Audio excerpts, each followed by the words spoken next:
Olá, sejam todos bem-vindos mais uma vez ao nosso canal Eletromecânica do Frio. No vídeo de hoje nós vamos falar sobre o efeito Rechupe, que é a deformação dos tubos de um trocador de calor. No caso, evaporadores, aletados e evaporadores Shell in Tube de equipamentos centrais de água gelada, ok? Se você já não for inscrito, se inscreva no nosso canal, ative as notificações, deixe o seu like. Fazendo isso, toda vez que fizermos um novo conteúdo, você será notificado, ok? Então vamos ao vídeo e vamos aprender. Muito bem, meus amigos. Primeiramente, os créditos para essa animação aqui, que é a dilatação anômala do efeito Rechupe no evaporador, ok?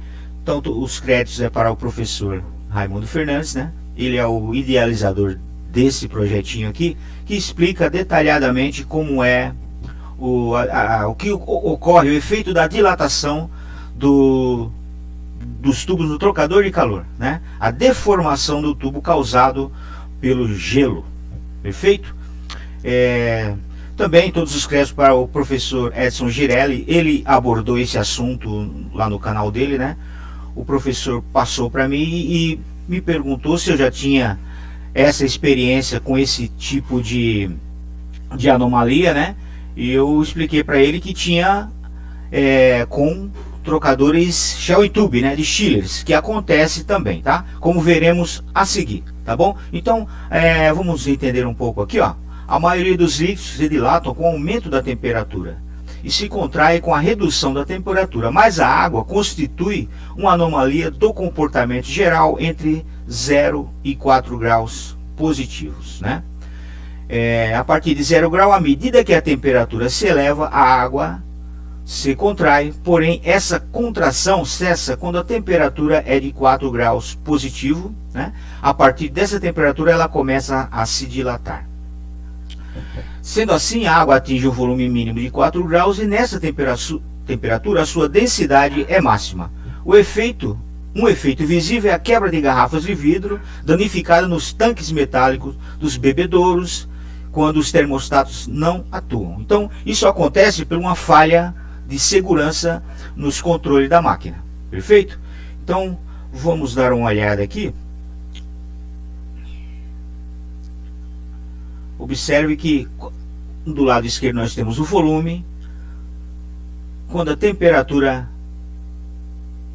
chega em 3 graus negativo, ocorre o rompimento da garrafa de vidro, Aqui também temos um outro exemplo,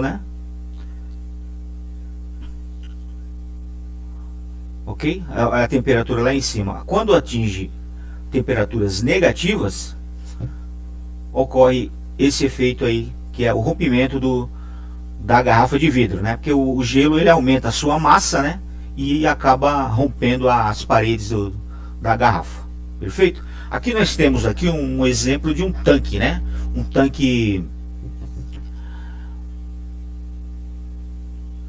Um tanque de armazenamento de líquido, de óleo, de gasolina, Tá? Então também no tanque ele acontece essa anomalia, mas é diferente. Bom, muito bem.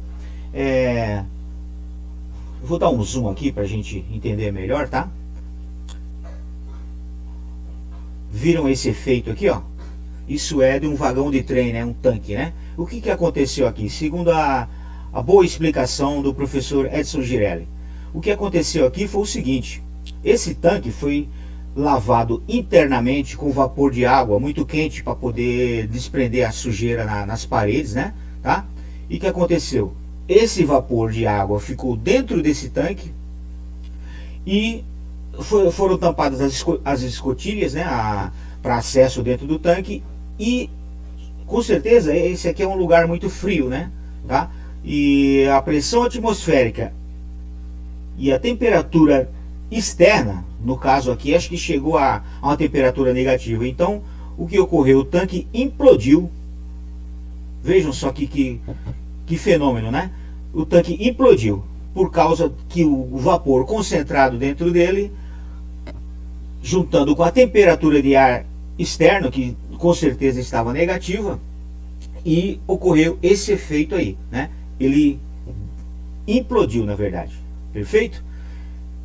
Incrível, Mas acontece, né? É raro acontecer isso, mas é um fenômeno que pode acontecer aí em alguns lugares, que se não atentar lavar um tanque desse aqui com vapor, e acontece esse tipo de fenômeno aí. Perfeito? Bom, gente, aqui a gente pode ver, deixa eu dar um zoom aqui para dar uma melhorada, né?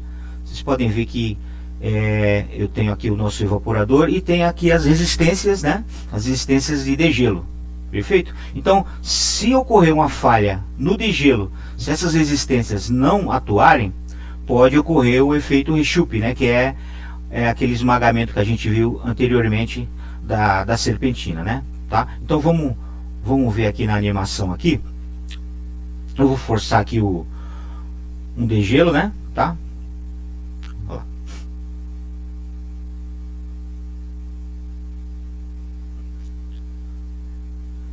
No caso aqui já começou a formar gelo, né? Perfeito? Ela já começou a formar as camadas de gelo. Quando esse gelo começa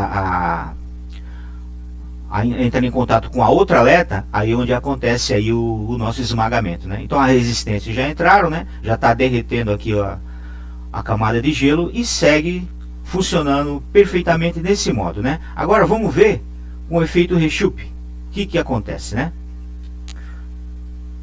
Observe aqui, ó. O tubo ele está esmagado aqui, tá vendo?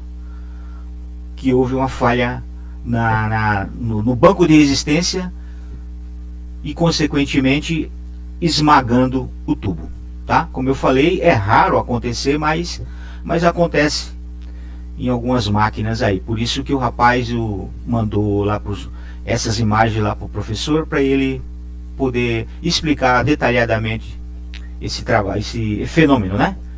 Ok? Agora vamos ver aqui. Esse aqui já é um evaporador, um trocador de calor, né? Shell em tube, né? Os chillers, sistemas de água gelada, utilizam esse tipo de trocador, ok? Então eu tenho aqui, ó, a entrada de água, né? Aqui do meu lado direito eu tenho a entrada de água no evaporador, certo? E aqui eu tenho a saída de água. Esses 6 graus é a temperatura normal que uma máquina dessa trabalha. Ela tem que manter a água, o chiller mantém a água a 6 graus para que essa água possa ir através da bomba, ser circulada nos fan coil e climatizar lá os ambientes. Perfeito? Então aqui, ó, eu vou pôr a animação para poder demonstrar o congelamento da água, tá? Observem que aqui a válvula de expansão, né, está alimentando o nosso evaporador e a circulação da água indo para o ambiente, né? Agora observa a temperatura caindo aqui, ó, né? Isso é perigoso porque já congelou, tá vendo?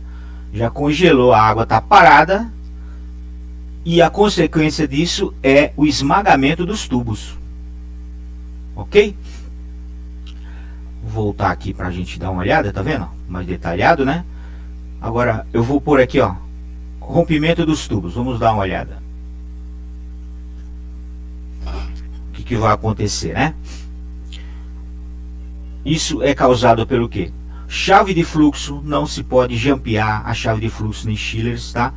Acontece isso, se a bomba parar ou der um problema de falta de água, a chave de fluxo vai atuar e vai desligar o sistema, tá? Então nunca jampeie chave de fluxo, nunca faça jump em componente de segurança nenhum, porque isso aqui é um prejuízo muito grande, né?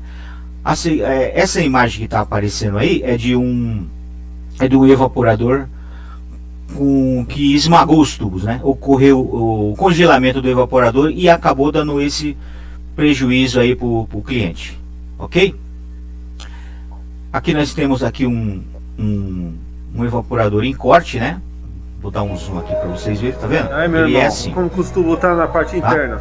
Então eu falo para você, não quando sai, ocorre um congelamento, ocorre o esmagamento desses tubos, causando aí o efeito Reshoot, ou a gente chama popularmente de congelou o evaporador, né? Tá? É isso aqui, cara.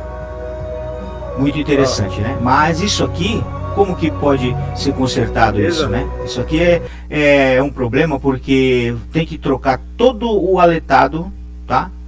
Que ele perde a eficiência, né? A máquina perde a eficiência, não tem mais aquela troca de calor, né? Absorção de calor da água e você tem um prejuízo, porque o que acontece? A água migra para o sistema, né? A água mistura com o circuito frigorígeno. Então, e o óleo também se mistura com o óleo do compressor, da lubrificação, também se mistura com a água. Então, há aqui uma comunicação, né? Existe aqui já uma comunicação dos dois circuitos, perfeito? Essa imagem aí é de um amigo meu, ele enviou para nós, para a gente também completar toda essa explicação do professor, né? No evaporador aletado e também ocorrendo com os evaporadores Shell in Tube, que são dos chillers, perfeito?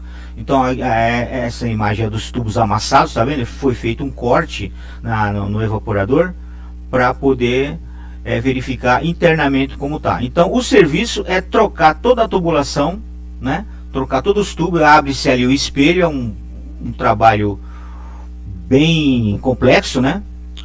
E a única maneira de recuperar isso é trocando o aletado, trocando a tubulação. Aí recupera-se o chiller, né? Perfeito? Muito bem. Esse material, todas essas imagens, foi mandado pelo meu amigo Jonathan, da SOS Chillers. Ele quem é o cara que recupera esses tipos de evaporador, tá? Então a seguir a gente tem aí, né, um circuito frigorígeno, né?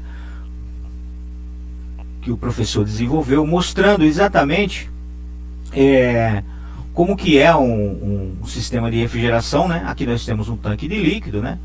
Ok? Tanque de líquido, temos o separador de líquido também, né? O acumulador de sucção, na verdade, né?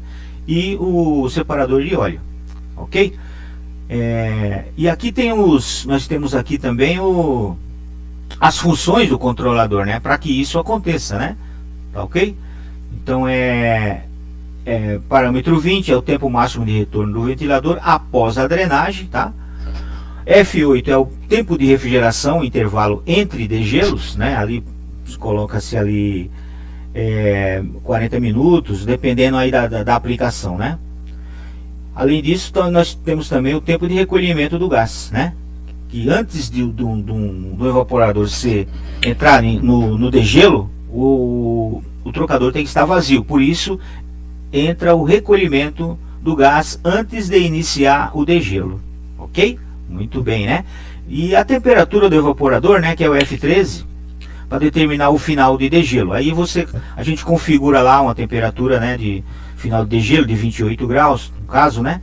Alguns fabricantes determinam outra temperatura, né? Mas aí vai da aplicação do produto, né? E o tempo de drenagem, de gotejamento da serpentina, tá? Então esses são os parâmetros mais principais para o controle de degelo, entendeu? Se isso aqui falhar, pode ocorrer aquilo que a gente viu nas imagens anteriores, certo? Bem, meus amigos, muito obrigado por ficarem comigo até o final do vídeo, né? Espero que vocês tenham entendido esse conteúdo que foi mostrado aí. E realmente acontece com os equipamentos chillers e outros evaporadores aí, tá bom? Então, se você ficou comigo até o final, deixe seu like, se inscreva no nosso canal, ative as notificações. Também se inscreva no canal do professor Raimundo Fernandes e do professor Edson Girelli, que foi o que abordou esse assunto aí no canal dele, e a gente prosseguimos aí mostrando mais detalhes sobre esse efeito, ok? Então ficamos por aqui e até a próxima.